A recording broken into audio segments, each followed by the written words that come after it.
I just want my country to have better laws for, we're supporting the government in every way we can.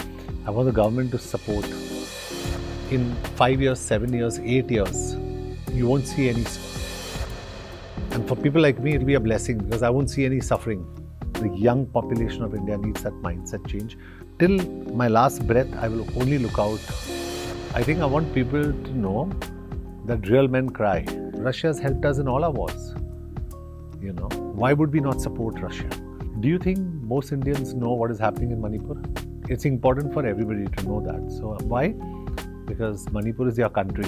Half knowledge is dangerous. And our own media is blotting out a large part of what's happening here in the country. I think a lot of people in India, first of all, are unaware geographically about Gaza and Palestine.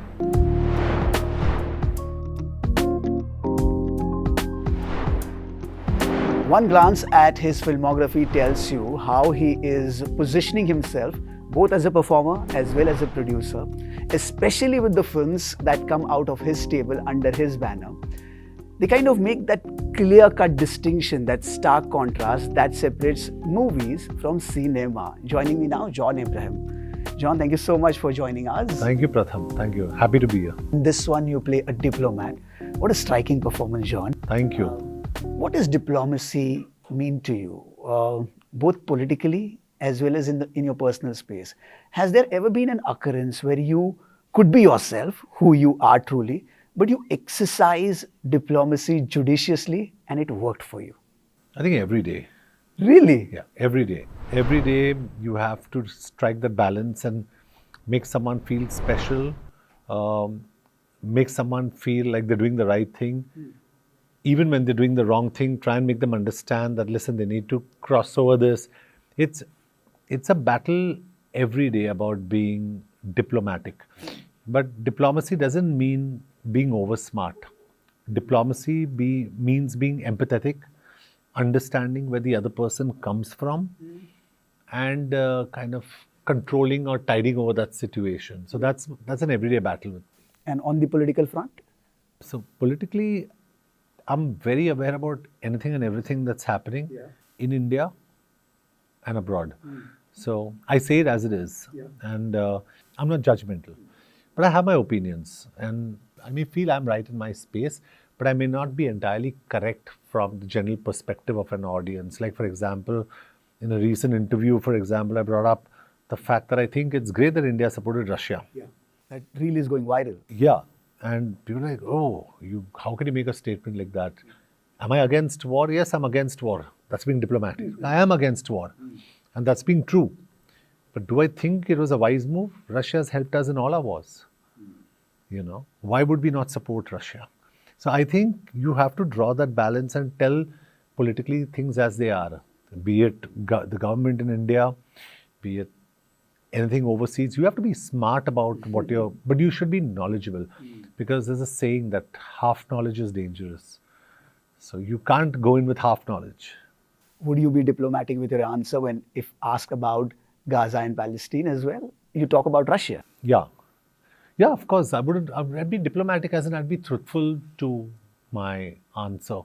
I think a lot of people in India, first of all, are unaware geographically about Gaza and Palestine. They don't know the difference. So I think my answer would be a very long one for that. Explaining to people what the Gaza Strip is, what the West Bank is, where is Israel in the middle, what the Abraham Accord is, what the Balfour Accord is. Getting into details, I do have that knowledge. So I come from a space of, I would say, limited knowledge compared to someone who doesn't have it. So I have to break it down very colloquially for people. Like even Manipur. You have to break it down and tell people what the problem there is. Because trust you me, and Pratham, you'll probably agree with me. Do you think most Indians know what is happening in Manipur? Not really. They don't know what's happening in Manipur. Yeah. So I think it's important for them to know. Let me put it that way. Do I know what's happening in Manipur? I know as much as I've read. But it's important for everybody to know that. So why? Because Manipur is your country. And you need to know what's happening there. I think perhaps there are more people who know about more about Gaza and Palestine as opposed to what is happening in Manipur, which is a sad commentary of how we look at the world through Western perspective. Yeah, but that's also because we're exposed to that kind of media, and our own media is blotting out uh, a large part of what's happening here in the country. So I think we need to be exposed to everything, and that's the only way you learn. You know. Absolutely. John, also the pauses here, they signify a lot. There's no over-the-top dialogue buzzy. The pauses are strategically placed. How did you prepare for those pauses, John? I think a lot of credit I give to my director because I'm a director's actor, and a lot of credit I give to my coaching that I went through, you know, and with Saurabh Sachdev, a lot of credit I give to my writer. So I give credit to all departments to make me get that one pause correctly, but also I give credit to myself for being understanding of the situation and understanding where to take a pause for. You know, like for example, if she says Khyber Pakhtunkhwa, my reaction is Khyber Pakhtunkhwa? Kaise? No. Khyber Pakhtunkhwa, she says, I went to Khyber Pakhtunkhwa. वहाँ कैसे पहुँच गई? You know, because you're processing her information in your head. So pauses are not just meant as pauses. Pauses are thought processes that goes on in your head and that you're conveying to your audience through your expression. So that is very important. That level of maturity, John, not as a performer, but as a personality. And still that boyish charm is very, very intact. The blend is quite rare. We see this facade, this macho image of yours. At the same time, we see that soft side.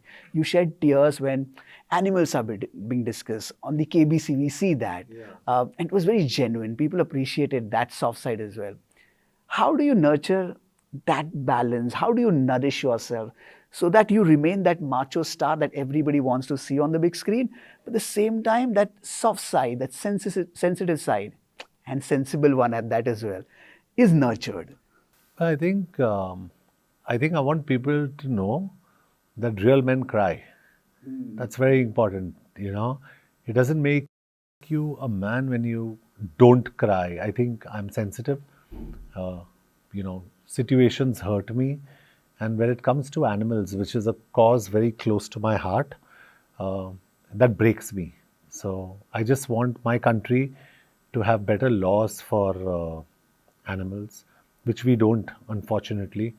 I want us to protect animals. I want the government that, you know, we're supporting the government in every way we can. I want the government to support animals. And I think that's such an important cause that we've forgotten, you know. Of course, every time I talk about something, everybody talks about humans. We do a lot for human beings. All of us do a lot for human beings. But I think it's very important to reach out and be the voice for the voiceless. And that's where, you know, platforms like yours, Pratham, are very important to get that. I think you're an animal lover too. I have 13 cats at my place. I could make out. I could just see the energy. And God bless you for that, yeah. All street cats.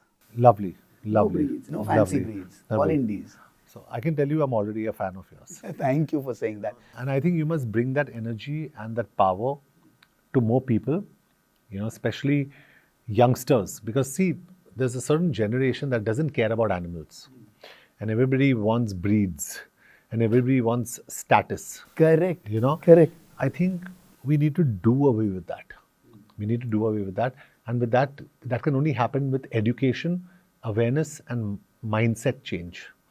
And I think India needs that. The young population of India needs that mindset change. And they're a very smart, sensitive population. They get it. It's what you're conveying to them. Yeah. And with me, I've been very consistent from the start. And I'm telling you this, Pratham. I hope I don't say this, but till my dying day, I will be that voice for the voiceless. Wow. I hope before that things change. Otherwise, till my last breath, I will only look out and always look out for animals. How noble of you, John. Do you therefore think the way India is going forward, the way technology is evolving, can we use that technology? Can we employ that advancement for the causes of animal? Perhaps an app or two, perhaps a website, perhaps a common platform that serves a purpose for the voiceless? Yeah, I mean, there's a lot we can do. There are a lot of good people in this country that are doing a lot of good things for animals. But it's simple. We just need to sterilize. I'm not an expert again in population control for animals. With sterilization, according to me, in my limited knowledge, is the way forward. Because when you sterilize, in 5 years, 7 years, 8 years, you won't see any stray animals. And for people like me, it'll be a blessing because I won't see any suffering.